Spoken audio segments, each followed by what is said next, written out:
Assalamualaikum warahmatullahi wabarakatuh. Hai teman-teman, bertemu lagi dengan saya Diana Vitasari dengan NPM 3922150098 dari Prodi Teknik Informatika semester 4 Fakultas Sains dan Teknologi Program Universitas Pancasakti Bekasi. Di sini saya akan mempresentasikan materi IMK, Interaksi Manusia Komputer, dengan judul Analisis Tugas. Presentasi ini saya lakukan untuk memenuhi tugas UAS yang diberikan oleh dosen pengampu Bapak Purwanto S.Com MM. Baik, di sini tahukah kamu apa yang dimaksud analisis tugas? Yang pertama ada definisi analisis tugas, yaitu suatu metode untuk menganalisis pekerjaan manusia terkait dengan apa yang telah diketahui, apa yang dikerjakan, dengan apa mereka bekerja, dan apa yang harus diketahui. Contohnya di sini tugas apa yang harus dilakukan ketika mencuci mobil. Lalu kedua ada keluaran analisis tugas. Keluaran analisis tugas itu perincian tugas yang dilakukan manusia, termasuk hal-hal yang mereka gunakan atau rencanakan, dan urutan tindakan yang bisa dilakukan untuk menyelesaikan tugas. Di sini ada istilah-istilah dalam analisis tugas. Yang pertama istilahnya ada sasaran, termasuk kelompok eksternal task. Urayanya adalah kondisi sistem yang ingin dicapai manusia. Terus ada tugas, termasuk kelompok internal task. Urayanya adalah himpunan terstruktur dari aktivitas yang dibutuhkan, digunakan atau dipercayai sebagai hal penting untuk mencapai sasaran dan menggunakan perangkat tertentu. Yang ketiga ada aksi, dikelompokkan menjadi action. Urayanya adalah tugas yang tidak mengandung pemecahan persoalan atau kelompok terstruktur atau kelompok struktur kendali. Terus ada yang terakhir yaitu ada rencana, masuk kelompok metode. Urayanya terdiri atas sejumlah tugas atau aksi yang disusun dalam suatu urutan. Masuk ke dalam analisis tugas. Analisis tugas terbagi menjadi tiga teknik yang digunakan. Teknik pertama ada dekomposisi tugas. Teknik yang kedua ada analisis berbasis pengetahuan. Teknik yang ketiga, teknisi berbasis relasi entitas. Kita coba bahas satu persatu. Di sini untuk teknik terkait dekomposisi tugas. Definisinya, memisahkan tugas ke dalam urutan subtugas. Tujuan dari teknik dekomposisi tugas itu, yang pertama, menjelaskan aksi yang dilakukan manusia. Yang kedua, menstrukturkan tugas di dalam hierarki subtugas dan menjelaskan urutan dari subtugas menggunakan metode HTA atau Hierarchical Task Analysis. Di sini ada contohnya dari metode HTA. Yang pertama,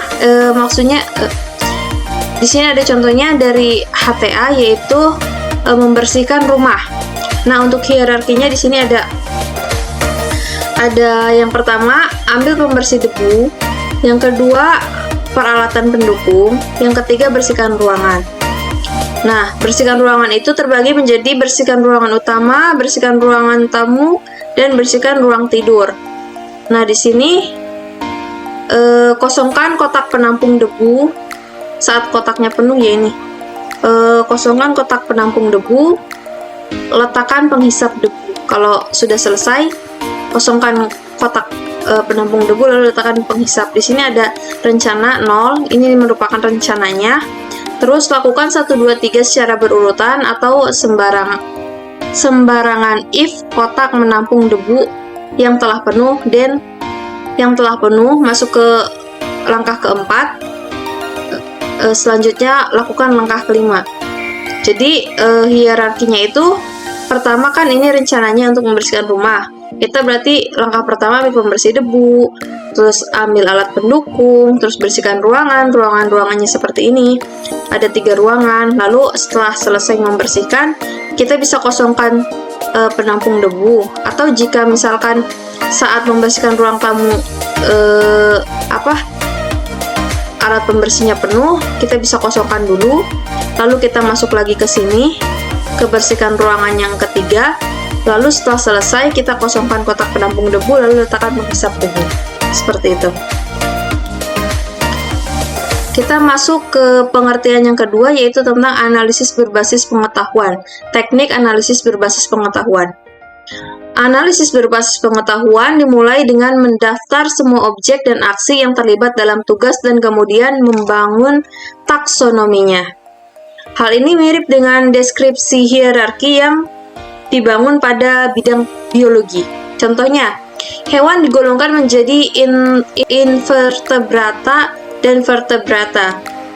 Hewan vertebrata adalah ikan, burung, reptil, mamalia, dan seterusnya. Tujuannya untuk memahami pengetahuan yang dibutuhkan untuk melaksanakan tugas dan dapat digunakan untuk membantu membuat materi pengajaran dan menilai jumlah pengetahuan pada tugas yang diberikan. Lalu di sini juga ada contoh analisis berbasis pengetahuan event. Pertama, yaitu kelembaban turun sampai dengan 25%. Lalu yang ke event keduanya ada tengah malam. Relationnya objek-objek, yaitu lokasinya ada pompa 3, rumah kaca ada lokasi pompa 1 dan lantai. Di sini ada teknik yang terakhir, yaitu teknik berbasis relasi entitas. Analisis berbasis entitas berasosiasi dengan basis data pada model entitas basis data, mewakili sistem contoh tabel dan atribut pada analisis tugas, menekankan pada objek, aksi, dan hubungan di antaranya. Objek pada relasi berbasis entitas dibagi menjadi 3 grup. Ada objek konkret, yaitu sesuatu yang sederhana, contohnya gelas, teko. Terus ada aktor. Aktor itu misalkan memasak, mengaduk. Lalu ada objek komposit. Baik, di sini ada contoh dari analisis berbasis entitas. Di sini ada objeknya itu ada koki. Koki utama sebagai human actor, actionnya itu memerintahkan bawahan membuat kue. Objeknya ada bawahan sebagai human actor, actionnya itu ada mencampurkan semua resep, meletakkan campuran resep di oven, meletakkan kue di rak. Objeknya ada open. Atributnya ada temperatur 0 sampai 220 derajat. Objek kedua ada kue, terus actionnya ada mengembang, eventnya ada dibakar, lalu relationnya ada objek ke objek, lokasinya open dapur, ada relation action ke objek, patient C1 bawahan, patient M1 bawahan, lalu ada relation lagi objek event, penyebabnya M2 event pertama ya. Lalu di sini ada sumber informasi dan pengumpulan data.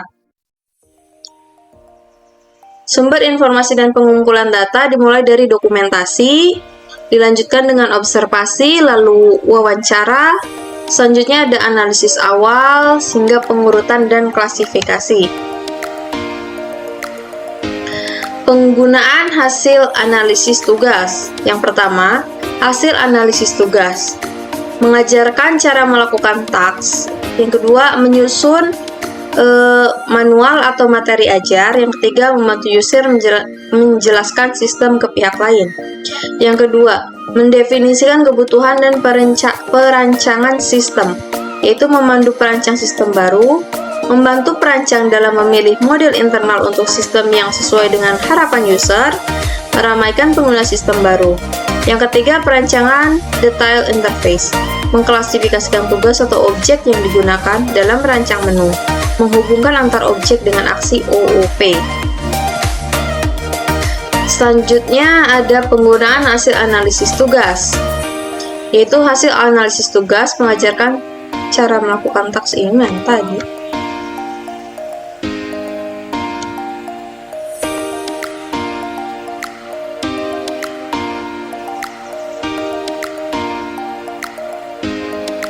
Sekian presentasi dari saya, kurang dan lebihnya mohon dimaafkan. Saya sadar masih banyak kekurangan dalam penyampaian. Semoga materi ini dapat bermanfaat bagi kita semua. Akhir kata, billahi taufiq wal hidayah. Wassalamualaikum warahmatullahi wabarakatuh.